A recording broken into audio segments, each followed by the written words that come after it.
আসসালামু আলাইকুম, আমন্ত্রণ জানাচ্ছি চ্যানেলের সংবাদ। আমি বিদিতা রেজা। শুরুতেই জানিয়ে দেব সিটিসেল সংবাদ শিরোনাম। জামায়াত শিবির নিষিদ্ধের দাবিতে নাগরিক সমাজের জাতীয় সম্মেলন, তালেবানি রাষ্ট্র বানানোর ষড়যন্ত্র রুখে দেওয়ার আহ্বান। দুবারের বেশি প্রধানমন্ত্রিত্ব নিষিদ্ধ করতে আইনের সুপারিশ, ক্ষমতার রাজনীতি অশান্তির কারণ বলছে সুশীল সমাজের একাংশ। মানুষ খুন করায় বিএনপি জামায়াতের কাজ বললেন প্রধানমন্ত্রী। ফটিকছড়ির হত্যার দায় থেকে বিরোধী দলীয় নেত্রী পার পাবেন না মন্তব্য। ফটিকছড়িতে জনপ্রতিরোধে দুষ্কৃতকারীর মৃত্যু হয়েছে দাবি বিএনপির। গণপ্রতিরোধকে সরকার সন্ত্রাস বলছে অভিযোগ। কিছুক্ষণের মধ্যে শুরু হচ্ছে দেশের সবচেয়ে বড় ক্রীড়া উৎসব বাংলাদেশ গেমস। 11 বছর পর বর্ণিল ক্রীড়াঙ্গন। এবং বাজেট অঙ্গীকার পূরণ না করায় ভোটের রাজনীতি কঠিন হবে বলছেন কৃষক। পোল্ট্রি খাতকে ধ্বংসের মুখে ঠেলে দেওয়ার অভিযোগ।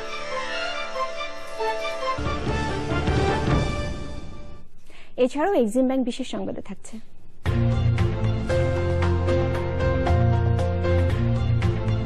টিফিন খরচ বাঁচিয়ে স্কুল শিশুদের ব্যাংকিং চ্যানেলে শত কোটি টাকা জমা করার খবর।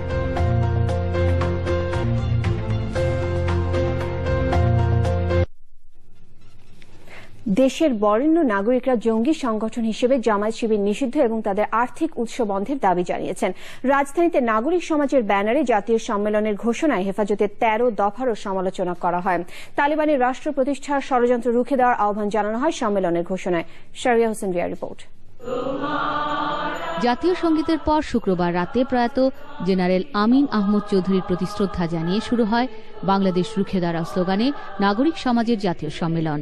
বীর মুক্তিযোদ্ধা আমিন আহমদ চৌধুরী ছিলেন এই সম্মেলনের আয়োজকদের একজন।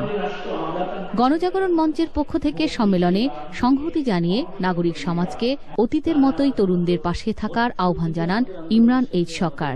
বক্তৃতায় উদার গণতান্ত্রিক অসাম্প্রদায়িক বাংলাদেশ গঠনে মানবতা বিরোধী অপরাধের বিচার দ্রুত শেষ করার আহ্বান জানায় সম্মেলনে যোগ দেয়া প্রবীণ নাগরিক সমাজ।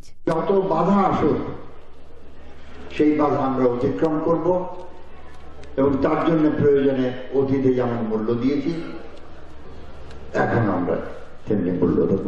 আজকে না, ইতিহাস থেকেই দেখছি যে সাম্প্রদায়িকতা কিভাবে আমাদের এই যে মুক্তির সংগ্রাম, সেই সংগ্রামকে বিভক্ত করেছে। কাজ করতে হবে। আমরা বসে বসে কেবল কতগুলো দাবি করব, সরকারের কাছে আবেদন আর নিবেদন করব, এর কোনোই অর্থ নেই। এই চেতনার ভিত্তিতে আমরা যে যুদ্ধ করেছিলাম, সেই যুদ্ধে যে একটা বিজয় এসেছিল, সেই বিজয়ের সেই মাত্রা আমার পিছনে রয়েছে। আমি একা নই। হেফাজতে ইসলামের পক্ষে বিভিন্ন দলের অবস্থানেরও সমালোচনা করেন বক্তারা। প্রতিরোধে সর্বস্তরে মানুষকে এগিয়ে আসার আহ্বান জানান। আজকে দেশীয় এবং আন্তর্জাতিক যে চক্রান্ত আমাদেরকে গ্রাস করার জন্য উদ্যত হয়েছে, তাদের বিরুদ্ধে আমরা মুখ খুলে কথা বলি না। আমরা আপোষকামিতায় কেন জানি না অনেকটাই নত হয়েছি। কেন? এটা তো জামাত শিবিরের রাজনীতির আরেকটা রকম ফের, এবং এর বিরুদ্ধে দাঁড়াতেই হবে। এই মুহূর্তে বাংলাদেশ যে জায়গায় লড়াইয়ের যে জায়গায় দাঁড়িয়ে আছে সেটি হচ্ছে জাতিরাষ্ট্র বনাম ধর্মরাষ্ট্র। জামাতে ইসলামী ড্যাশ, হেফাজতে ইসলাম ড্যাশ, বিএনপি, এই দল আপনারা হয়ে যেন না। এইটা হয়তো এখন বোঝা দরকার যে আর 2-4-6 মাসের মধ্যে আপনাদের জামাত প্রীতি আর হেফাজত প্রীতি থাকলে 3-6 মাসের মধ্যে আপনারা রাজনৈতিক দল হিসাবে বিলীন হয়ে যাবেন। তাদের এই বিচারের মুখোমুখি হওয়ার ক্ষেত্রে যে কোনোভাবে দোদুল্যমানতা প্রদর্শন করবেন, কোনো বাধা সৃষ্টি করবেন, প্রত্যেককেই জবাবদিহি করতেই হবে। যে এই তরুণ প্রজন্ম দেশকে ভালোবাসে এবং মুক্তিযুদ্ধকে অনুভব করে, আমরা যেরকম অনুভব করি সেরকম অনুভব করে, অনেক সময় মনে হয় আমাদের থেকে কিছু বেশি অনুভব করে তারা। সেই তরুণ প্রজন্ম আমাদের হাতে আছে। সম্মেলনের ঘোষণাপত্রে কিছু দাবি তুলে ধরার পাশাপাশি ভবিষ্যৎ কর্মসূচিও উপস্থাপন করা হয়। ধর্মের অপব্যাখ্যা দিয়ে বাংলাদেশকে তালেবানি রাষ্ট্রে বানানোর সকল পায়তারা রুখে দাঁড়াতে হবে। এই অপশক্তিকে রাজনৈতিক কৌশলের কারণে তুষ্ট কিংবা লালন করার সকল প্রয়াস রুখে দাঁড়াতে হবে। দাবি পূরণে সম্মেলনের ঘোষণাপত্র প্রধানমন্ত্রীর কাছে পাঠানোর সিদ্ধান্ত নিয়েছে নাগরিক সমাজ। Shahria Hossain Ria, Channel I, Dhaka. দুবারের বেশি প্রধানমন্ত্রী হওয়া যাবে না, এমন বিধান করা উচিত বলে মনে করছে নাগরিক সমাজের একাংশ। ক্ষমতার রাজনীতি সব অশান্তির কারণ উল্লেখ করে তত্ত্বাবধায়ক ইস্যু সমাধানের মাধ্যমে তারা বর্তমান অস্থিরতার অবসানের আহ্বান জানিয়েছেন। মোস্তফা মল্লিকের রিপোর্ট। বিরাজমান রাজনৈতিক বাস্তবতায় নাগরিকদের করণীয় নিয়ে এই গোলটেবিল বৈঠকের আয়োজন করে সুশাসনের জন্য নাগরিক সুজন। দেশের সাম্প্রতিক বিভিন্ন বিষয় নিয়ে উদ্বেগ প্রকাশ করে বক্তারা বলেন, জাতির জন্য এক চরম অস্থির ও অস্থিতিশীল পরিস্থিতির সৃষ্টি হয়েছে। এজন্য রাজনৈতিক দলগুলোর ভুল, জাতীয় পর্যায়ে বিভক্তি এবং নেতৃত্বের ব্যর্থতাকে দায়ী করেন তারা। যখন দেশের নেতা থাকে তখন দেশ ভাগ হয় না, কিন্তু যখন দেশের নেতা থাকে না, যখন দলীয় নেতা থাকে, জাতীয় নেতা থাকে না, তখন দেশটা চেতনাগত দিক থেকে এইভাবে ভাগ হয়ে যায়। যার ফলে দেখা যাচ্ছে যে কোনো ধরনের সিদ্ধান্ত যদি আজকে সরকার চাপিয়ে দেয়, যে কোনো ধরনের সিদ্ধান্ত সরকার চাপিয়ে দেয়, সেটা ঠেকানোর কোনো পথ নাই। যদি এমন কোন আইন পাশ করা হয় যে এই সরকারি, যেহেতু দেশে গোলযোগ চলছে, সুতরাং এই সরকারি আগামী 8 বছর ক্ষমতায় থাকুক, সেইটাকে কোন রকমের পার্লামেন্টের ভিতরে তো প্রতিবাদ হবেই না, পার্লামেন্টের বাইরে 11 জন লোক প্রেস ক্লাবের সামনে হয়তো দাঁড়িয়ে বলবে, একদিন, 2 দিন, 3 দিন এসে বলবে, আর 400-500 লোক বলবে পক্ষে যে ঠিকই আছে, এটি হওয়া দরকার। অর্থাৎ আমাদের ভেতরটা যখন আমাদের পচে যায়, নষ্ট হয়ে যায়, গলে পচে দুর্গন্ধ হয়ে যায়, তখন এই অবস্থাটা দাঁড়ায়। আজ দেশে যে অসন্তোষ, যে অবস্থা চলছে, এর জন্য কিন্তু পুরোপুরি ভাবে আমাদের রাজনৈতিক দলগুলো দায়ী, তারাই দায়ী এবং তারাই এটা সৃষ্টি করেছে এবং এই সমাধান তাদেরকেই করতে হবে। প্রবীণ নাগরিকরা মনে করছেন, এখন দুই নেত্রী পারেন পরিবেশের উন্নতি ঘটাতে। এই দুই নেত্রীর কাছে আমার অনুরোধ, তারা একে অপরকে সতীনের মতন না দেখে। নববর্ষ তো পান্তা খেতে বা ইলিশ খেতে একজন অপরকে দেখতে পারত। আমাদের যে এমন অবস্থা হয়েছে যে একে অপরকে দেখতে পারে না, এক জায়গায় বসলো এদিকে তাকিয়ে থেকে ওদিকে তাকিয়ে থাকে, এটা কি লজ্জার কথা, লোকে চায় না। এবং তারা ব্যক্তিগত সম্পর্ক স্থাপন করুক, তারা অনেক পপুলার হবে, মানুষের কাছে অনেক পপুলার হবে।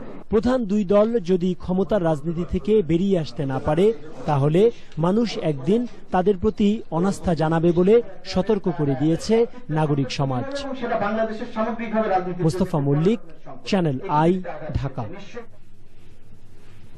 প্রধানমন্ত্রী শেখ হাসিনা বলেছেন, মানুষ খুন করায় বিএনপি জামায়াতের কাজ। তিনি বলেন, ফটিকছড়িতে শান্তিপূর্ণ মিছিলে হামলা করে মানুষ হত্যা করে আবার তারা হুমকি দেয় সারা দেশে একই অবস্থা করবার। প্রধানমন্ত্রী বলেন, খুনের দায় থেকে বিরোধী দলীয় নেত্রী পার পাবেন না। মধ্য ত্রিপুরা তোলা ছবিতে আবুল কাশিম হৃদয়কে সঙ্গে নিয়ে তারকুল ইসলাম আসলামের রিপোর্ট। বিভিন্ন কর্মসূচিতে যোগ দিতে এক যুগ পর কুমিল্লায় প্রধানমন্ত্রী ও আওয়ামী লীগ সভাপতি শেখ হাসিনা। টাউন হল মাঠে জেলা আওয়ামী লীগ আয়োজিত জনসভায় যোগ দেন প্রধানমন্ত্রী। জনসভা মাঠ থেকেই 26টি উন্নয়ন প্রকল্পের উদ্বোধন এবং 4টি প্রকল্পের ভিত্তি স্থাপন করেন তিনি।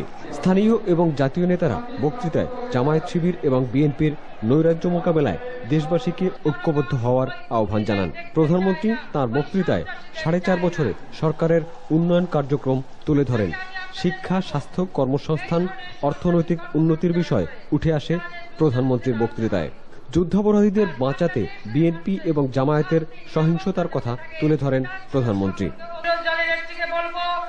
আপনি যদি মনে করেন মানুষ হত্যা করে, পুলিশ হত্যা করে, ড্রাইভারকে হত্যা করে, সিএনজি রিক্সাওয়ালা অথবা ছাত্রলীগের, যুবলীগের কর্মীকে হত্যা করে আপনি পার পেয়ে যাবেন না। ওই খুনের দায় দায়িত্ব ওই বিএনপি নেত্রী এবং জামাত তাদের নিতে হবে। তাণ্ডব শুরু করেছে। আমি বিরোধী দলের নেত্রীকে বলবো, এই সন্ত্রাসী কর্মকাণ্ড বন্ধ করে। যুদ্ধ অপরাধীদের বিচারের কাজ শুরু হয়েছে, রায় দেয়া শুরু হয়েছে। এই বিচার বাংলার মাটিতে হবেই হবে, আপনি বন্ধ করতে পারবেন না। বিএনপি জামায়াত জোট সরকার আমলের দুর্নীতির কথাও বলেন প্রধানমন্ত্রী। কিভাবে একটা শান্তিপূর্ণ মিছিলে আক্রমণ করে মানুষ হত্যা করলো, আবার হুমকি দেয় যে সারা বাংলাদেশে নাকি এই ব্যবস্থা তারা করবে। আমরা জানি বিএনপি জামাত মানুষ খুন করাই তাদের কাজ। কিন্তু বাংলাদেশের জনগণ ওই খুনিদের দেখতে চায় না, ওই সন্ত্রাসীদের চায় না। কাজে আমি আপনাদের বলবো, এই ধরনের সন্ত্রাসী কর্মকাণ্ড যারা করে তাদের বিরুদ্ধে রুখে দাঁড়াতে হবে। আর বাংলাদেশের মানুষের শান্তি নিরাপত্তা যাতে থাকে তার জন্য সকলকে ঐক্যবদ্ধ হতে হবে। শিক্ষার্থীদের এইচএসসি পরীক্ষার মধ্যে হরতালের সমালোচনা করেন প্রধানমন্ত্রী ও আওয়ামী লীগ সভাপতি শেখ হাসিনা। প্রধানমন্ত্রী শেখ হাসিনা বললেন, যুদ্ধাপরাধীদের বিচারের রায় বাস্তবায়নের সময় যতই ঘনিয়ে আসছে ততই বেপরোয়া হয়ে উঠেছে জামাত শিবির এবং বিএনপি। তারা সাধারণ মানুষকে বিভ্রান্ত করে অস্থিরতা সৃষ্টি করছে সারা দেশে। এজন্য দেশের জনগণ এবং আওয়ামী লীগের নেতাকর্মীকে ঐক্যবদ্ধভাবে তা প্রতিহত করার আহ্বান জানিয়েছেন তিনি। তারিকুল ইসলাম মাসুম, চ্যানেল আই, কুমিল্লা। জনগণের রোষানল এড়াতেই সরকার সাধারণ মানুষের প্রতিরোধকে সন্ত্রাসী কর্মকাণ্ড বলছে বলে অভিযোগ করেছে বিএনপি। দলের নেতারা বলেছেন, ফটিকছড়িতে কয়েকজন দুষ্কৃতকারী মারা যাবার ঘটনায় জনগণ কিংবা বিরোধী দল দায়ী নয়। রাহুল রায় রিপোর্ট। আটক নেতাদের মুক্তির দাবিতে জাতীয় প্রেস ক্লাবের সামনে প্রতীকী অনশন এবং মানববন্ধন করেছে বিএনপি সমর্থিত কয়েকটি সংগঠন। বক্তৃতায় বিএনপির কেন্দ্রীয় নেতারা নেতাকর্মীদের মুক্তির দাবি জানানোর পাশাপাশি কথা বলেন ফটিকছড়ির সহিংসতা নিয়েও। ফটিকছড়ি ওই গ্রামে, ভোজপুর গ্রামে, ওই গ্রামের লোকেরা কি আওয়ামী লীগের অফিসে গিয়ে হামলা করেছিল? আওয়ামী লীগের 500 হোন্ডা আর 1000 গুন্ডা ওই গ্রামে গিয়ে মসজিদে হামলা করেছিল। হামলাকারীদের গ্রামবাসী প্রতিহত করেছে, এতে কয়েকজন দুষ্কৃতিকারী তারা মারা গেছে। এই জন্যে জনতা দায়ী নয়। যতই চেষ্টা করেন না কেন বিরোধী দলকে আপনারা দায়ী করার চেষ্টা করছেন।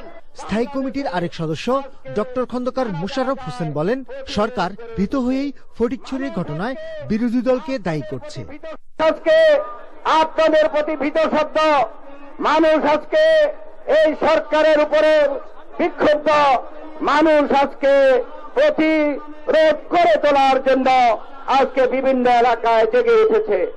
আর সেই প্রতিরোধকে আপনাদের বিরুদ্ধে যে রোষানল আজকে প্রকাশিত হচ্ছে, আর আপনারা সেই রোষানলে যে পড়েছেন সেই দায়িত্বকে এড়িয়ে গিয়ে আপনারা বিরোধী দলের উপরে দোষ চাপাচ্ছেন, বিরোধী দল নাকি সন্ত্রাস করছে।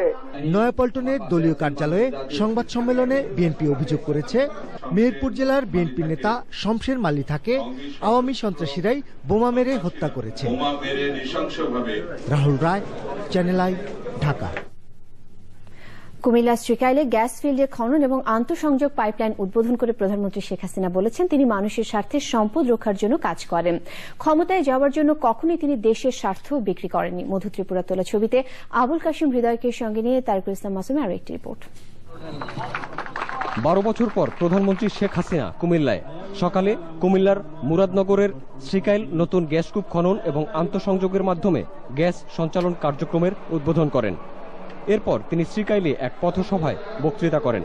বলেন, দেশের স্বার্থই তার কাছে সব সময় বড়। এই গ্যাস একদিকে যেমন এলাকার উন্নয়ন হবে, জাতীয় উন্নয়নেও কাজে লাগবে। দেশের সম্পদ দেশের মানুষের কাজে লাগবে। আমি ক্ষমতার পরোয়া করি নাই। আমি ক্ষমতার জন্য নিজের দেশের স্বার্থ বিক্রি করে দেই নাই। কারণ আমি কে? আমি জাতির পিতা বঙ্গবন্ধু শেখ মুজিবুর রহমানের মেয়ে। আমি দেশের জন্য কাজ করি, জনগণের জন্য কাজ করি। মানুষের স্বার্থ আমি দেখি। আমার কাছে ক্ষমতা বড় না, বড় হলো বাংলাদেশের মানুষের স্বার্থ রক্ষা করা, সম্পদ রক্ষা করা, বাংলাদেশের মানুষের উন্নয়ন করা। জনসভা শেষে কুমিল্লায় পৌঁছে জাতীয় কবি কাজী নজরুল ইসলামের স্মৃতি বিজড়িত কুমিল্লায় নজরুল ইনস্টিটিউট কুমিল্লা কেন্দ্র উদ্বোধন করেন। কুমিল্লা শিল্পকলা একাডেমিতে এ উপলক্ষে আয়োজিত অনুষ্ঠানে প্রধানমন্ত্রী বলেন, বাঙালি জীবনের সব ক্ষেত্রেই জড়িয়ে আছেন নজরুল। আমাদের দুঃখ যে নজরুলকে আমরা খুব বেশি দিন পাইনি। জাতির পিতার আত্মজীবনীতে আমরা দেখি অত্যন্ত কাছে যাওয়ার সুযোগ তার হয়েছিল। এমনকি আমরা যে মহান মুক্তিযুদ্ধের স্লোগান দিই, জয় বাংলা স্লোগান, এটা হয়তো আপনাদের অনেকেরই জানা নাই। এই জয় বাংলা স্লোগানটাও কিন্তু নজরুলের কবিতা থেকে গ্রহণ করা। অসাম্প্রদায়িক চেতনার উন্মেষ ঘটিয়েছিলেন কাজী নজরুল। একদিকে যেমন বিদ্রোহী কবি, ঠিক সেই সাথে সাথে তিনি কিন্তু প্রেমেরও কবি। পরে সাংস্কৃতিক অনুষ্ঠান উপভোগ করেন প্রধানমন্ত্রী। তারিকুল ইসলাম মাসুম, চ্যানেল আই, কুমিল্লা। পদ্মা সেতু প্রকল্পে দুর্নীতির অভিযোগে কানাডীয় পরামর্শ প্রতিষ্ঠান এসএনসি লাভলিনের বিচার চলবে বলে আদেশ দিয়েছেন কানাডার অন্টারিও কোর্ট অব জাস্টিস। কানাডীয় পুলিশের তদন্তে 8 এপ্রিল শুরু হওয়া শুনানি শেষে শুক্রবার বিচারের জন্য মামলাটি সুপিরিয়র কোর্ট অব জাস্টিস বা উচ্চ আদালতে পাঠানো হয়েছে। 29 মে শুনানির দিন ঠিক করবেন উচ্চ আদালত। কানাডার অন্টারিও থেকে জানাচ্ছেন সাংবাদিক সওগাত আলী সাগর। এসএনসি লাভলিনের সাবেক দুই কর্মকর্তা মোহাম্মদ ইসমাইল এবং রমেশ শাহ, তাদের বিরুদ্ধে অভিযোগ ছিল যে তারা বাংলাদেশের সরকারি কর্মকর্তাদের বা উচ্চ পদস্থ কর্মকর্তাদের ঘুষ দিয়ে পদ্মা সেতু প্রকল্পের কাজ পাওয়ার চেষ্টা করেছিল। কানাডার পুলিশ আর সিএমপি তারা এটা ইনভেস্টিগেশন করে অনেক প্রমাণপত্র সহ কোর্টের কাছে দিয়েছিল। কোর্টের সামনে বিবেচ্য বিষয় ছিল যে এই এভিডেন্সের ভিত্তিতে মামলাটা চলতে পারে কি পারে না।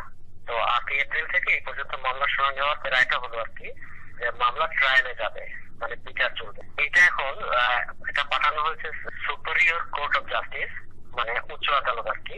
আগামী 29 মে সুপিরিয়র কোর্ট অফ জাস্টিস আদালত সিদ্ধান্ত দেবে যে পরবর্তী তারিখটা কবে হবে। পদ্মা সেতুর জন্য আগামী বাজেটে শিক্ষা, স্বাস্থ্য ও সামাজিক খাতে বরাদ্দ কমে যাবে বলে মনে করছে সিপিডি। তাই পদ্মা সেতুর জন্য বিদেশি সহায়তার উপরই জোর দিচ্ছে তারা। গবেষণা সংস্থাটির পক্ষ থেকে সরকারকে একটি সতর্কতামূলক, রক্ষণশীল ও সমঝোতার বাজেট করার পরামর্শ দেওয়া হয়েছে। শারমিন আজাদের রিপোর্ট। পরিকল্পনা কমিশনের হিসাব অনুযায়ী গত কয়েক বছরের বাজেট উচ্চাভিলাষী হয়েছিল, কিন্তু বাস্তবায়ন হয়নি বলেই জিডিপি প্রবৃদ্ধি অর্জন করা যাচ্ছে না। এমন তথ্য দিয়ে বিনিয়োগে হতাশা আর বেসরকারি খাতে কম ঋণ যাওয়ারও সমালোচনা করেছে সিপিডির গবেষকরা। প্রাক বাজেট আলোচনায় সে সঙ্গে তুলে ধরেছেন নির্বাচনের বছর হিসেবে বার্ষিক উন্নয়ন কর্মসূচি বাস্তবায়নে রাজনৈতিক চাপের সম্ভাবনা। তবে নির্বাচনী বছর বলেই অন্য কোনো আয়ের উৎস তৈরি হবে না। এর বিরুদ্ধে থাকবে পদ্মা সেতুর জন্য বরাদ্দের চাপ। পদ্মা প্রকল্পের মতো বড় প্রকল্প আপনি হয়তো অভ্যন্তরীণ উৎস থেকে অর্থ সংগ্রহ করে 2 বছরে না হোক 6 বছরে এটা বাস্তবায়ন করতে পারতেও পারেন, কিন্তু সেই সময়কালে এই অর্থ সংগ্রহের চেষ্টায় আপনার অন্য